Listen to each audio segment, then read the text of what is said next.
खुदावंद मसीह यीशु में, मेरे अजीजों में, प्रभु यीशु मसीह के जिंदा मुबारक नाम में आप सबको सलाम अर्ज करता हूं और आज की इबादत में आपको वेलकम कहता हूं। प्रियजनों, मैं निरंतर आपके लिए प्रार्थना करता हूं, प्रभु आप सबको अपने अनुग्रह में हमेशा संभाल कर रखे, आपको आशीषित रखे और आपकी रहनुमाई भी फरमाए। प्रियजनों, आज के दिन के लिए परमेश्वर का धन्यवाद करते हैं। उसने एक और मौका इनायत फरमाया कि हम आत्मिक सहभागिता को प्राप्त कर सकते हैं। और आज जो वचन का हिस्सा मनन के लिए है, यूहन्ना की पहली पत्री और उसका 4 अध्याय 13 से 17 पद मैं आपके सामने पढ़ूंगा। First epistle of John chapter 4 versus 13 to 17। आप अपनी बाइबल में देखें, यूहन्ना की पहली पत्री 4 अध्याय 13 से 17 पद। यहां पे लिखा है, चूंकि उसने अपने रूह में से हमें दिया है, इससे हम जानते हैं कि हम उसमें कायम रहते हैं और वो हम में, और हमने देख लिया है और गवाही देते हैं कि बाप ने बेटे को दुनिया का मुनज्जी करके भेजा है। जो कोई इकरार करता है कि यीशु खुदा का बेटा है, खुदा उसमें रहता है और वो खुदा में। जो मोहब्बत खुदा को हमसे है, उसको हम जान गए और हमें उसका यकीन है। खुदा मोहब्बत है और जो मोहब्बत में कायम रहता है वो खुदा में कायम रहता है और खुदा उसमें कायम रहता है।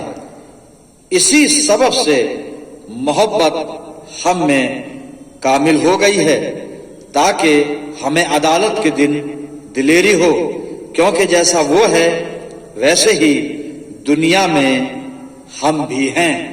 खुदावंद की बड़ी बरकत उसके पाक कलाम के पढ़े जाने और सुने जाने पर हो, आमीन। आइए दुआ करें। खुदावंद मसीह यीशु में प्यारे आसमानी बाप, ये वक्त है तेरे जिंदा और मुबारक कलाम पर मेडिटेशन करने का। हम में से हर एक को पवित्र आत्मा का अभिषेक दे पिता परमेश्वर, कि तेरा कलाम हमारी जिंदगियों में जड़ पकड़े और बहुत सा फल लाए। आए रहीम खुदावंद, होने दे कि हम इस कलाम के जरिए से तेरी पाक मर्जी को और बड़े फजल को और बेपनाह मोहब्बत को, जो खुदावंद मसीह यीशु की मार्फत हम पर जाहिर हुई, उसे समझ पाएं। प्यारे आसमानी बाप, हमारे चारों तरफ पाक फरिश्तों की सेना का बाड़ा बांधना कि शैतान हमें किसी भी तरह से तेरी संगति से जुदा ना कर पाए। प्रभु प्यारे खुदा बाप, इस कलाम के द्वारा हमसे बातचीत कर। परमपिता परमेश्वर, अपने वजूद को तेरे इख्तियार में देते हैं। पाक रूह की रहनुमाई हमें हासिल हो। अपने आप को तेरे चरणों पर रखते हुए ये प्रार्थना तेरे प्यारे पुत्र अपने उद्धारकर्ता प्रभु यीशु मसीह के जिंदा और मुबारक नाम के वसीले से मांगते हैं। सुन और कबूल कर ले, आमीन। अजून एक बार फिर परमेश्वर का धन्यवाद करते हैं आपकी अच्छी संगति के लिए और खास तौर से लेंट सीजन के लिए, जबकि हम पिछली 2 तारीख से 2 मार्च से अपने उपवास काल में प्रवेश कर गए हैं और रात का बुधवार हमने इबादत खानों में दुआ के साथ ऑब्जर्व किया। फिर उसके बाद घरों में भी प्रार्थनाएं हो रही हैं और खुदा बाप रोज शाम को वचन के द्वारा हमसे भिन्न भिन्न तरीके से और भिन्न भिन्न प्रचारकों के द्वारा हमसे बातचीत कर रहा है। अजीजों, हम खुदावंद मसीह यीशु के बारे में बहुत कुछ जानते हैं। वो हमारा नजात दहिंदा है, जिंदगी बख्शने वाला खुदा है, हमारा मुक्तिदाता है, हमारा प्यार करने वाला प्रभु यीशु मसीह है। बहुत कुछ जानते हैं। हम इब्तिदाई बातों पर ध्यान नहीं दे रहे हैं। जो प्रारंभिक मसीही शिक्षा है उसकी बात मैं नहीं कर रहा हूं। मैं अब बहुत आगे चलकर जो कलाम जब मैच्योरिटी की बातें हमें सिखाना चाहता है, वहां पर मैं आपको लेकर चलता हूं और कोशिश करता हूं कि हम मसीह यीशु की मोहब्बत की फिरावानी को समझें, उसके डायमेंशन, लंबाई, चौड़ाई, ऊंचाई, गहराई, उसको समझें। क्योंकि हम मसीहत की जो बेसिक नॉलेज हमें है, हम जानते हैं, वो उन चीजों की बुनियाद दोबारा नहीं रखनी है। क्योंकि हम अब ईमान की दुनिया में हम नर्सरी या प्राइमरी में नहीं हैं, अब हम ऊंचे लेवल पर हैं, हम यूनिवर्सिटी लेवल पर हम हैं। तो हम अब उन बातों को जो अक्सर हमसे अलग हो जाती है, छूट जाती हैं, हम उन पर बातचीत करते हैं और मैं यही प्रयास करता हूं। आज जो यूहन्ना का पहला खत 1 जॉन चैप्टर 4 और वर्स 13 to 17, इसमें वर्स 16 को मैं दोहराऊंगा। पहला यूहन्ना यानी यूहन्ना की पहली पत्री 4 अध्याय 16 पद आप फिर से अपनी बाइबल पे गौर फरमाएं, अपनी बाइबल को देखें और मैं पढ़ रहा हूं, आप इसको सुने। 16वें पद में लिखा है, जो मोहब्बत खुदा को हमसे है उसको हम जान गए और हमें उसका यकीन है। ये यूहन्ना लिख रहा है, खुदा मोहब्बत है और जो मोहब्बत में कायम रहता है वो खुदा में कायम रहता है और खुदा उसमें कायम रहता है। इसको ध्यान रखें आप। फिर से दोहराता हूं, यहां लिखा है कि खुदा मोहब्बत है और जो मोहब्बत में कायम रहता है वो खुदा में कायम रहता है और खुदा उसमें कायम रहता है। आयत के इस हिस्से पर हम बातचीत आज कर रहे हैं कि खुदा मोहब्बत है और जो मोहब्बत में कायम रहता है वो खुदा में कायम रहता है और खुदा उसमें कायम रहता है। लेकिन उससे पहले यूहन्ना लिखता है कि जो मोहब्बत खुदा को हमसे है उसको हम जान गए और हमें उसका यकीन है। यूहन्ना बुजुर्ग हो चुका है और बुजुर्गी के आलम में पहुंचकर, बुजुर्गी की उम्र में पहुंचकर मसीह यीशु के साथ कई सालों का तजुर्बा करने के बाद अब वो ये दावा कर रहा है कि हम खुदा की मोहब्बत को जान गए और हम उस पर यकीन करते हैं, हमें उसका यकीन है कि उसकी मोहब्बत कैसी है।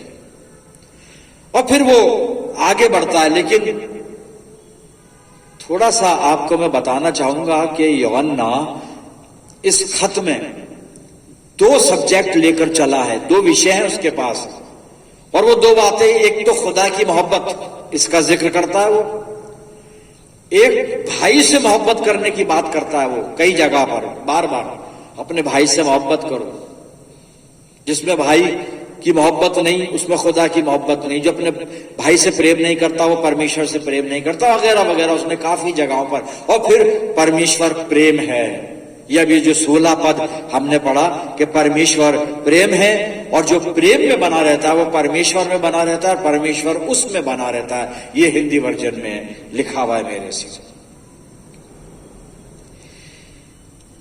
अजीज, मोहब्बत का जो जिक्र है, मोहब्बत की जो बात है, प्रेम की जो बात है, मोहब्बत लफ्ज जो है बड़ा छोटा लफ्ज है और हिंदी में कहें तो प्रेम 2.5 अक्षर का शब्द है, प्रेम, लव, और बड़ा कॉमन लफ्ज है ये। लेकिन बाइबल जिस मोहब्बत की, जिस प्रेम की बात कर रही है, ये वो प्रेम नहीं है जिसका हम जिक्र करते हैं, जिसको हम बोलते हैं या जिसको हम सुनते हैं या जिसका हम एक्सपीरियंस करते हैं। यह मोहब्बत वो मोहब्बत है जो खुदा से साजिर होती है, इसमें पाकीज़गी है, इसमें कुर्बानी है, ये वो मोहब्बत है। और भी बहुत चीजें हैं लेकिन 2 बड़ी चीजें यह है कि खुदा की मोहब्बत में पाकीज़गी है और कुर्बानी है। खुदा बेलौस मोहब्बत करता है, खुदा का कोई स्वार्थ नहीं होता हमसे प्रेम करने में। हम जब प्रेम करते हैं हमारे प्रेम में स्वार्थ होता है, कहीं ना कहीं हमारा स्वार्थ छुपा होता है, किसी भी तरह का, किसी भी तरह का।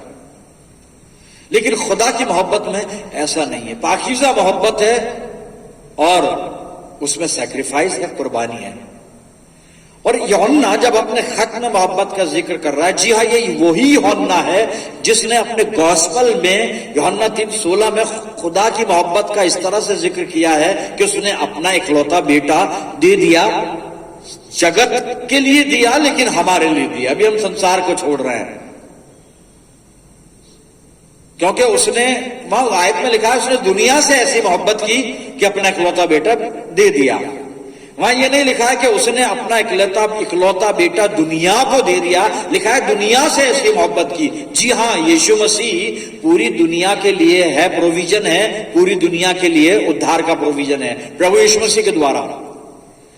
लेकिन जब हम जो अहले ईमान हैं, हम विश्वासी लोग हैं, बिलीवर, हम अपनी बात कर रहे हैं यहां पे, उसने हमें दिया और हमने उसको एक्सेप्ट किया, यीशु मसीह को, उसका उस पर ईमान लाए, स्वीकार किया उसको, वो हमारा है, सबका है लेकिन हमारा है। हम अभी अपनी बात कर रहे हैं, आया सबके लिए है वो, लेकिन क्योंकि हमने कबूल कर लिया तो हमारा है, और जो भी उसको कबूल करते हैं यीशु मसीह उनका है, हर विश्वासी का है। वो मोहब्बत जो यूहन्ना लिखाया है गॉस्पेल में, अब उसी मोहब्बत को और ज्यादा यहां अनफोल्ड करके कहता है कि खुदा जो है मोहब्बत है, वो खुदा की आइडेंटिटी बता रहा है। और जो खत में ये दो बातें वो लेकर चला, एक मोहब्बत की बात करता है ना खुदा की मोहब्बत की, ये ध्यान रखें आप, ये दुनियावी मोहब्बत संसारिक प्रेम नहीं है, खुदा की मोहब्बत की बात कर रहा है यूहन्ना। तो एक तो खुदा की मोहब्बत का जिक्र करता है, एक भाईचारे यानी भाई से प्यार करने की, भाई से मोहब्बत करने की बात करता है। क्यों करता है? इसकी वजह यह थी कि जिनको वो खत लिख रहा है, ये जो कलीसिया या झुंड जो है विश्वासियों का, वजह यह है यूहन्ना ये चाहता है, उसके दो उद्देश्य हैं कि कलीसिया को खुदा और प्रभु यीशु मसीह की सहभागिता में जीवन व्यतीत करने के लिए उत्साहित करे, कि कलीसिया को मोटिवेशन दे, एनकरेजमेंट मिले कलीसिया को, कि कलीसिया परमेश्वर और प्रभु यीशु मसीह की फेलोशिप में बनी रहे। एक मकसद यह है उसका, ये पत्र लिखने का। दूसरा मकसद है उसके वक्त में, यूहन्ना के वक्त में विश्वासियों के बीच में, जिसको मैं कलीसिया कह रहा हूं, कुछ झूठी शिक्षा देने वाले लोग भी थे जो लोगों को वर्गलाते थे, और आज भी हैं, ये पहले भी थे, अब भी हैं और रहेंगे हमेशा। तो लोगों को झूठी शिक्षा से बचाना, ये भी उद्देश्य था। अभी हम झूठी शिक्षा की बातचीत यहां नहीं करेंगे, हमें उससे कोई मतलब नहीं। बस जो यूहन्ना का उद्देश्य था ये था कि लोग खुदा और मसीह यीशु की सहभागिता में बने रहें और झूठी शिक्षा से बचकर रहें, सुरक्षित रहें, और प्रभु यीशु मसीह के प्रेम में, पहचान में, विश्वास में, नजदीकी में बढ़ते चले जाएं। और फिर आते हैं वही 16वें पद में, गॉड इज लव, खुदा मोहब्बत है। यूहन्ना कहता है खुदा मोहब्बत है, जो मोहब्बत में बना रहता है वो खुदा में बना रहता है और खुदा उसमें बना रहता है। खुदा मोहब्बत है।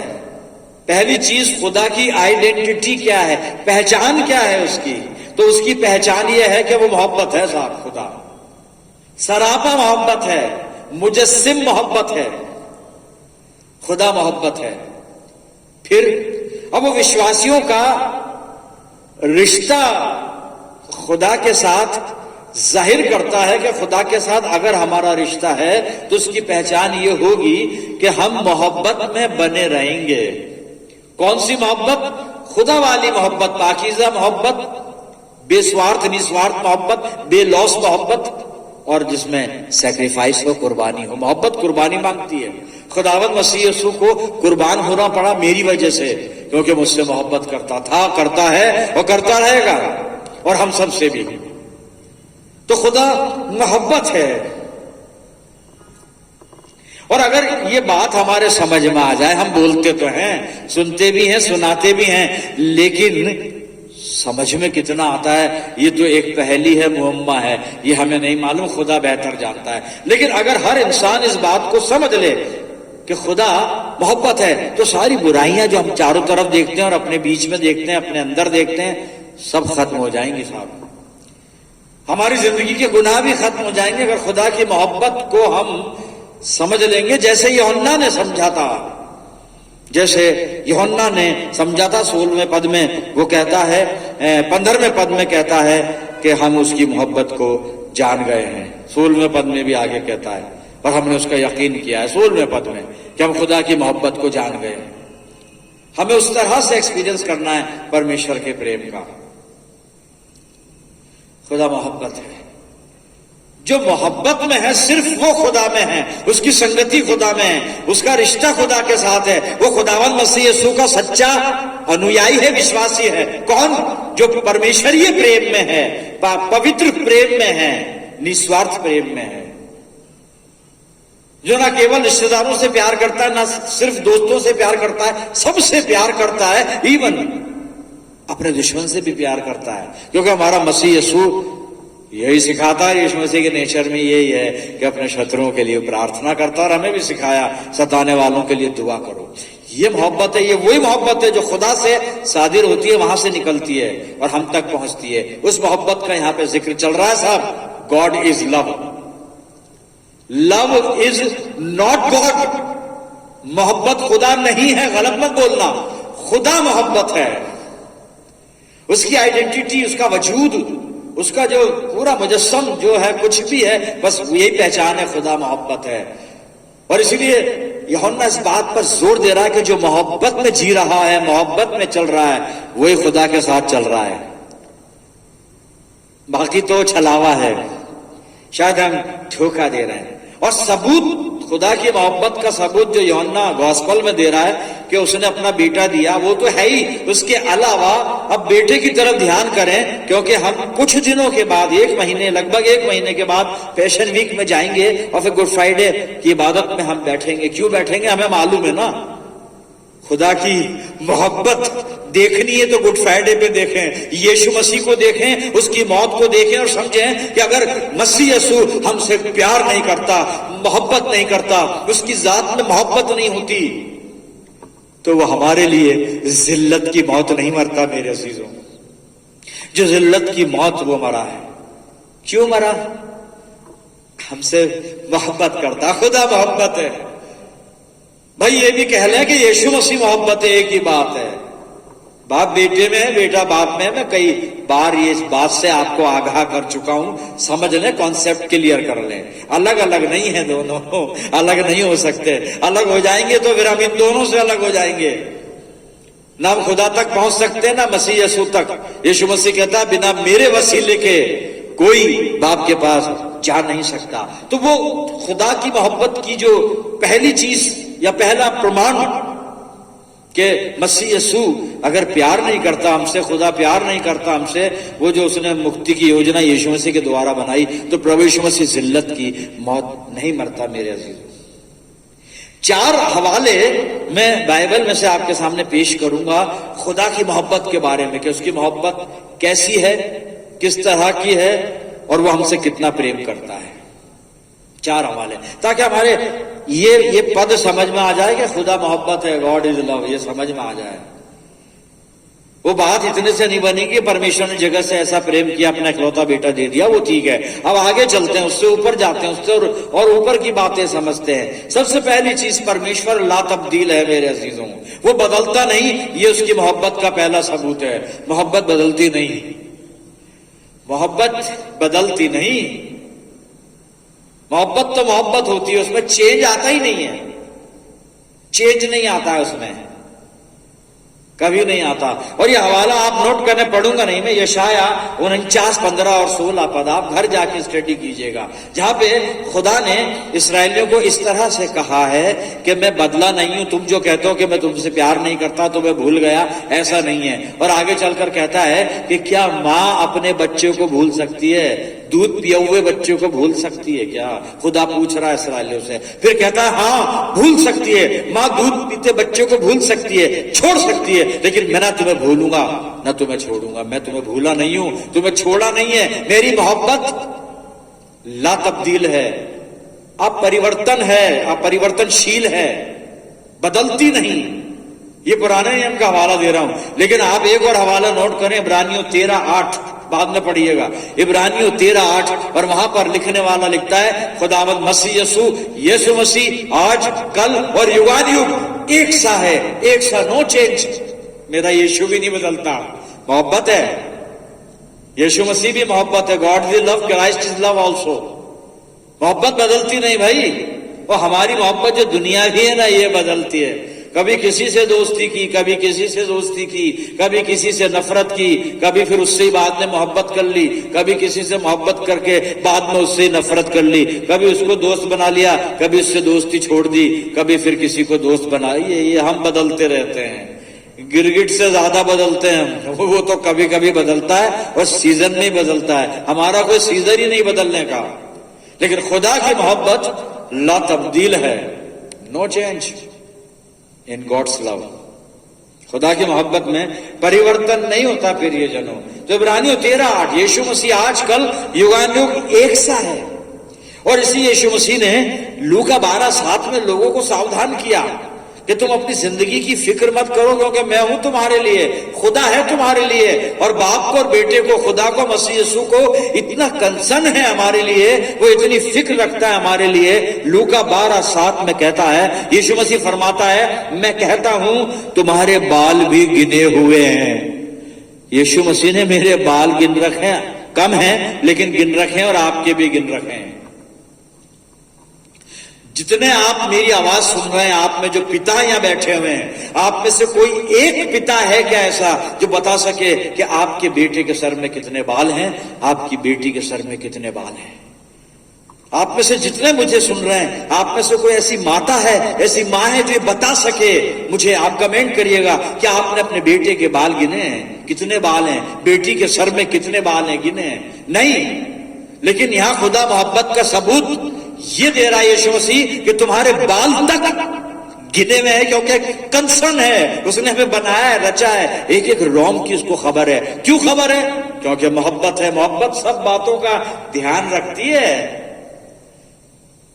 यही तो मोहब्बत, नाम ही उसका मोहब्बत है। मेरा अजीज कब सोकर उठा, मेरे अजीज ने क्या खाया, मेरे अजीज को अच्छी नींद आई कि नहीं आई, मेरा बच्चा है, मेरा बच्चा कैसा है, खुश है, पढ़ रहा है, तरक्की कर रहा है जिंदगी में, कोई मुश्किल तो नहीं है, कोई परेशानी तो नहीं है।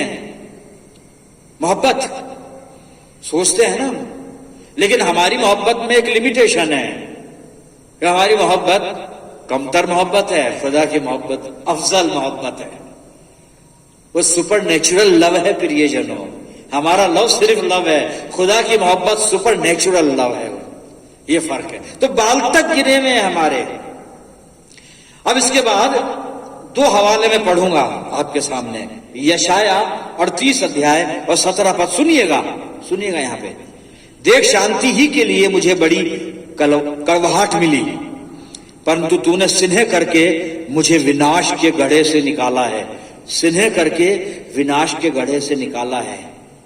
और कैसे निकाला है सुनिएगा, क्योंकि मेरे सब पापों को तूने अपनी पीठ के पीछे फेंक दिया है। याद करें यीशु मसीह को, जब वो सलीब पर था, पीठ पर कोड़े पड़ रहे थे, सलीब पर नहीं, कोड़े पहले ही मार दिए थे। थोड़ा इजाफा कर दूं, आप कंफ्यूज हो जाएं कहीं, कोड़े तो मार दिए गए थे पहले ही, सलीब पे चढ़ाने से पहले।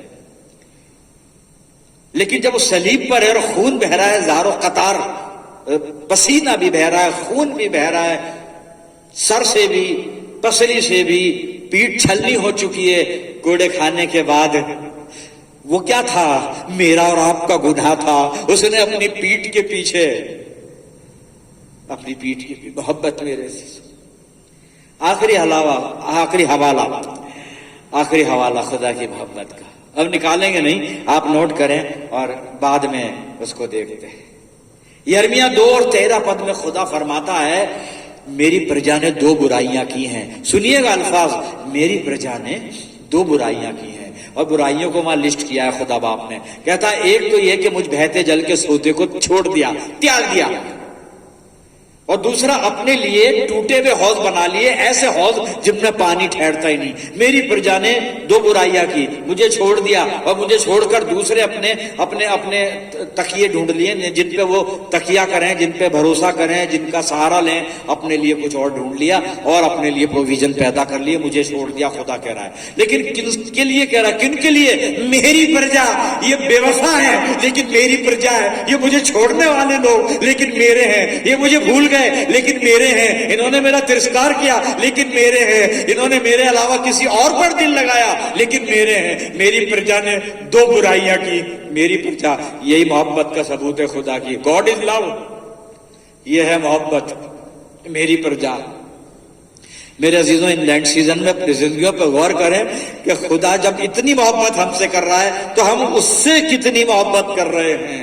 अब ये रिस्पॉन्स हमें देना है। वो इतनी मोहब्बत हमसे कर रहा है, हम कितनी मोहब्बत कर रहे हैं उससे, कितनी मोहब्बत कर रहे हैं। खुदा चाहता है मोहब्बत करें, और कितनी मोहब्बत करें। साहब, वो इतनी मोहब्बत कर रहा है तो हमें भी इतनी ही मोहब्बत करनी है। संडे को संडे चर्च आके मोहब्बत का इजहार करते हैं, वो मोहब्बत नहीं चलेगी। ये तो हमारी प्रैक्टिसेस है रिलीजियस, वो जो मोहब्बत चाह रहा है कौन सी मोहब्बत है, आप नोट करें, घर पे बाद में पढ़ना।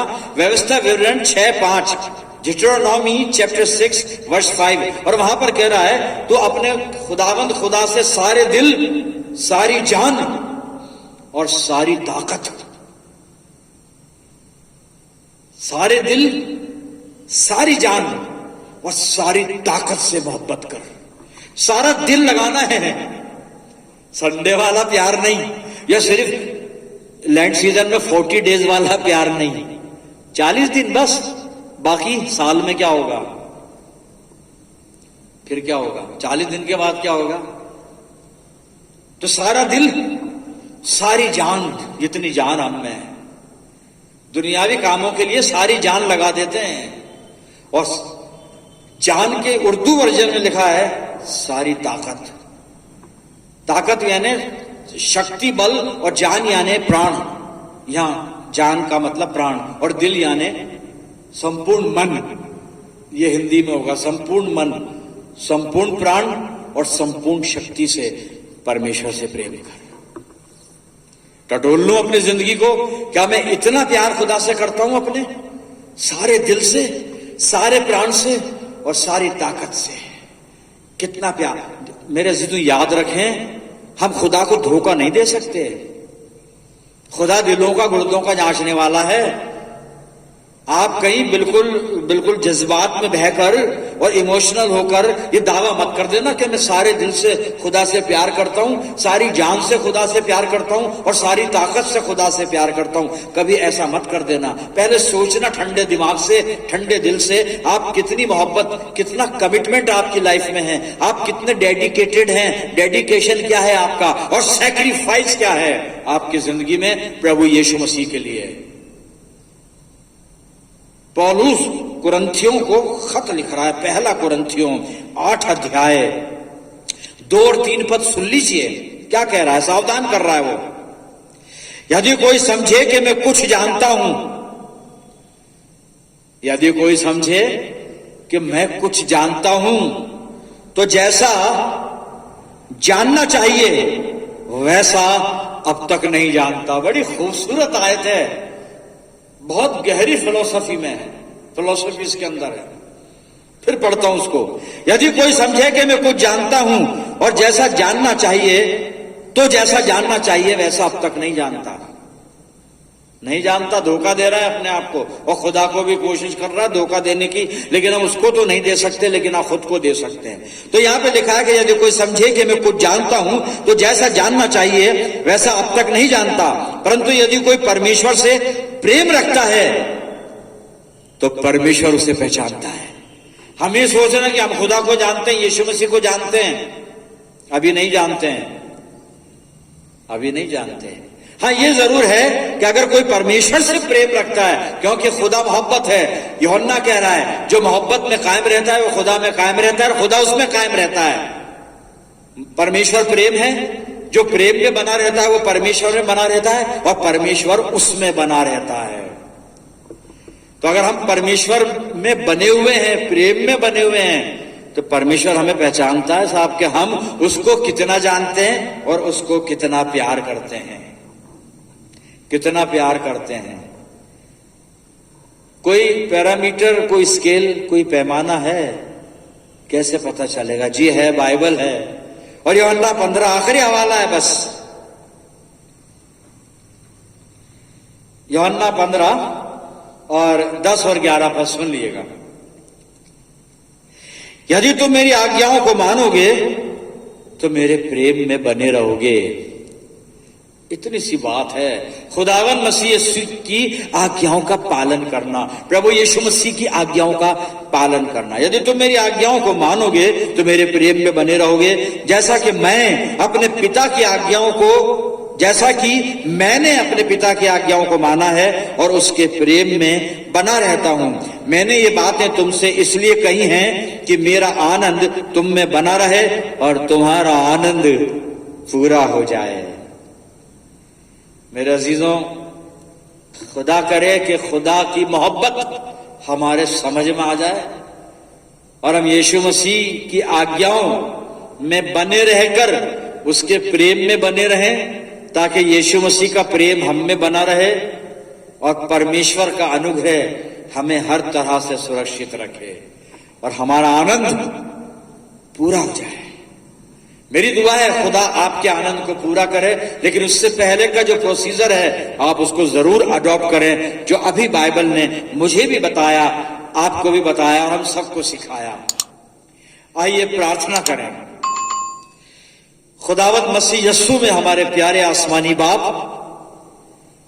धन्यवाद करते हैं पिता परमेश्वर इस जिंदा मुबारक कलाम के लिए जो हर कदम पर हमारा मार्गदर्शन करता है। और प्यारे खुदावंद, तेरी जात को आज कलाम ने एक बार फिर हम पे जाहिर किया कि हमारा खुदा मोहब्बत है, और अगर हम मोहब्बत में कायम रहते हैं तो अपने खुदा में कायम रहते हैं। प्यारे आसमानी बाप, हम अपनी जिंदगियों को देख रहे हैं, जांच रहे हैं, परख रहे हैं। हमें ईमानदारी का आत्मा देना कि हम ईमानदारी से अपने आप को जांचें, अपने आप को परखें, और परमेश्वर प्रेम है, उसके प्रेम में हम बने रहें ताकि हमारा खुदा हम में बना रहे। प्यारे आसमानी बाप, अपनी जिंदगियों को तेरे इख्तियार में देते हैं कि तेरी मोहब्बत हमारी जिंदगियों में नुमाया हो, प्रकट हो। प्रभु जी, जितने लोग दुआ में मेरे साथ जुड़े हुए हैं, दुआ करता हूं उन सब अजीजों पर तेरी शफकत, रहमत और बरकत का साया हमेशा बना रहे। प्यारे प्रभु जी, जब हम तेरे चरणों पर से उठकर अभी लौट कर जाते हैं तो उससे रूहानी बरकतें लेकर जाने वाले हो। पिता परमेश्वर, अपना सर्वस्व तेरे हवाले करते हैं और ये प्रार्थना तेरे प्यारे पुत्र, अपने उद्धार करता और जीवन देने वाले खुदावंद यीशु मसीह के जिंदा और मुबारक नाम के वसीले से मांगते हैं। सुन और कबूल कर ले, आमीन। अब हमारे प्रभु यीशु मसीह का अनुग्रह, पिता परमेश्वर का प्रेम, पवित्र आत्मा की सहभागिता हम सब के साथ, समस्त विश्वासियों के साथ, हमारी सब कलीसियाओं के साथ अब से लेकर हमेशा तक होती रहे। आमीन।